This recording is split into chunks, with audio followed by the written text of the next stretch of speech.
What's going on, people? This is me, TV, and it's a transfer talk of sorts. I'm gonna do a translation of an article on Spox, which basically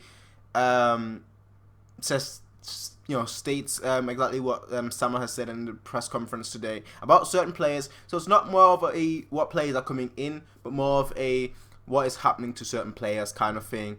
And I'm mainly doing this because Blue X145, the Bayern fan, he basically stated that Coman is likely to come to Bayern Munich due to what Sama said. So I looked for it, and that's what this video is about.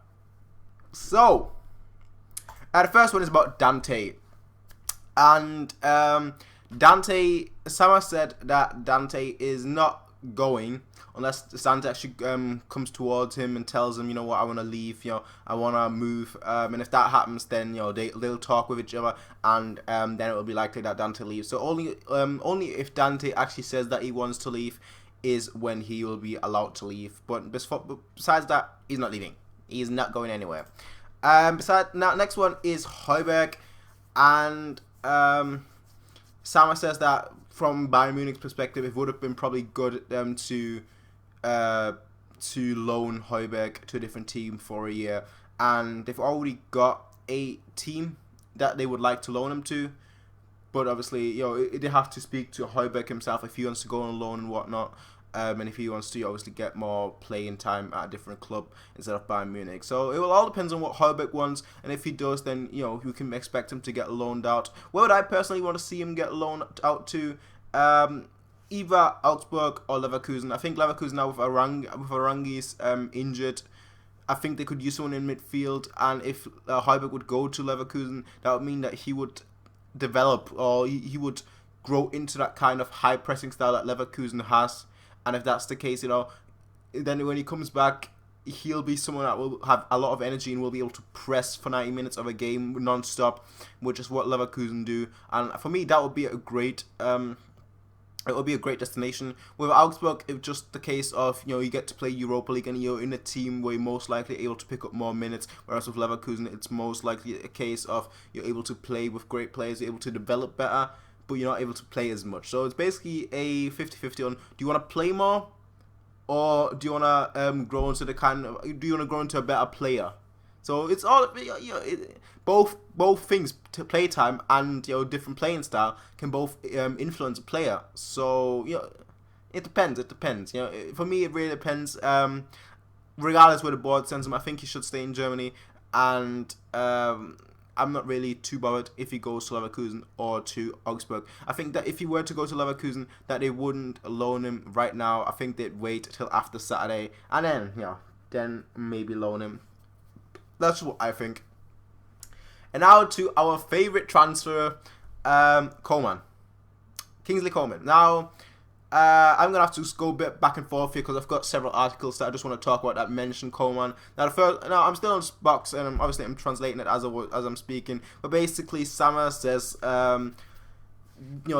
just because the name has been mentioned by you guys so much recently, by you guys he means the newspaper, just because you guys have mentioned his name so much, I'm not going to say anything. All I'm going to say is we'll see, and we'll see in the next few days if something happens or not.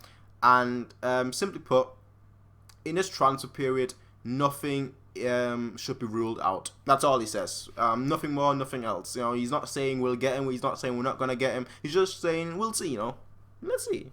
Transfer period is what? 4 days left? Let's go for it. And then obviously he gets asked about if we need a centre-back, and he says no, we've got so many different possibilities, I don't think we need one, and we won't do anything in that department anymore. I mentioned that before, but I agree and I disagree. I don't think we need a centre-back, but it would obviously be good. But getting a centre-back for just one game, because essentially a lot of people are saying that, we have Javi, we have Badstuber, we have players, we have quite a few centre-backs, but most of them are always injured. Now, there are certainly injury-prone players, but I don't believe that a player is born to be injured, if that makes sense. So I think, get the players in, Javi's coming back. Javi's literally going to be back maybe in a month or so. Badstuber will probably be back in about a month and a half or so. And you look at Benatia, we don't know how long he's out for, but I'm guessing 6 to 8 weeks. So then it will take about 3 weeks to get back. So let's say 2, maybe 3 months, and he'll be back. So he'll be back after the winter break, in my opinion. And then we have our whole centre backs, team, and we also have Alaba. Obviously, we also have someone that's always forgotten, and that is Kirchhoff. We'll see if we'll see what he does, but we have Alaba, we have Rafinha, we have Bernat. In a 3-man defense, they can all function. So that's what I think. That's what we'll see in the match against Leverkusen. We'll see a 3-man defense, and obviously I'm gonna do a preview for that. But we see a 3-man defense, and I think that we'll see how we basically gonna progress if our players continue being injury. If they continue being injury ridden and injury plagued.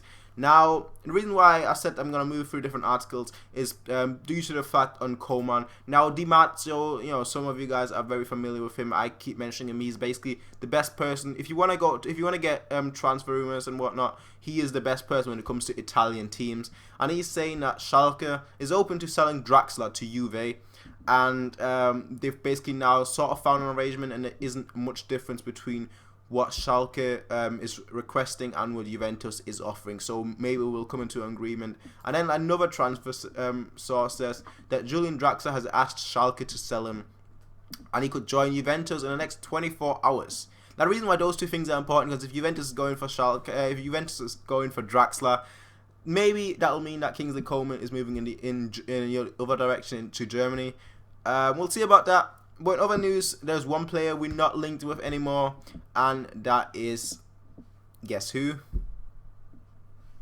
Kevin De Bruyne. A player that has been linked with us for so long, who's been officially confirmed for about a week now to go to Manchester City, and still nothing has happened. Klaus Arlof today has said that he's not moving from Wolfsburg. So unless there is a better offer, but then like 5 hours later, like all of transfer sources said that the deal is finalized, and Kevin De Bruyne won't be in Wolfsburg's squad for tomorrow against Schalke. And if that's the case, that'll mean that he's moving to Manchester City, and he's probably not going to come to us this year or next year. So Kevin De Bruyne, depending on if he plays tomorrow, if he's in the squad tomorrow for Wolfsburg, then if he is not in it, then he won't come to us. That's basically what it is. But in better news, Thiago has extended his contract till 2019. Great thing. He's one of my favorite players. I just love the way he plays football. I like my midfielders to be kind of creative, and he's exactly what I kind of want in a midfielder. So I'm happy. Are you guys happy? This was me as Mia TV. Tell me in the comment section down below. Should Højbjerg get loaned out, and to which team? And is Coman really the player that we need? And if so, what do you guys think should be the transfer fee? That was it. That was me as Mia TV. As always, rate, comment, favorite, and subscribe. Peace out, and have a nice day.